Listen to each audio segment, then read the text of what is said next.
ہر قتل کے بعد مجھ سے رویا نہیں جاتا، اب لفظ مذمت بھی شرمسار ہے لوگوں۔ ریاست مدینہ کہنے والوں کو صرف ایک پیغام ہے، آپ نے یہ ریاست مدینہ کا لفظ شاید عوام کو بیوقوف بنانے کے لیے استعمال کیا، تو جناب عوام بیوقوف بن گئی، اب اس لفظ کو چھوڑ دیں۔ یقین کریں بڑا پاک لفظ ہے یہ۔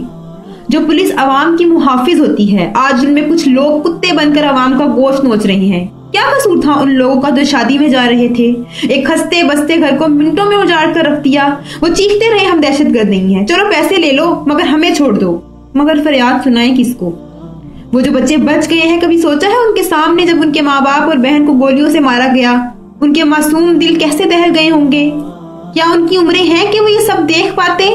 لوگ پوچھتے ہیں نا دہشت گرد کیسے بنتے ہیں، تو دیکھ لیجئے ایسے بنتے ہیں۔ ریاست بناتی ہے، ریاست نے ان بچوں کی ذمہ داری لے لی ہے۔ اگر آپ ذمہ داری نہ بھی لیں تو اللہ تو ہے نا جس کی ذمہ ہے سب، وہی پالنے والا ہے۔ مگر کیا ریاست ان بچوں کو ان کے ماں باپ واپس لا کر دے سکتی ہے؟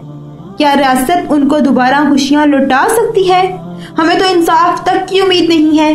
جب اللہ کے نام پر جانور کو ذبح کیا جاتا ہے تو حکم ہے دوسرے جانوروں کے سامنے نہ کیا جائے، مگر یہاں تو حضرت انسان نے ہی انسان کے بچوں کے سامنے ان کے ماں باپ قتل کیا۔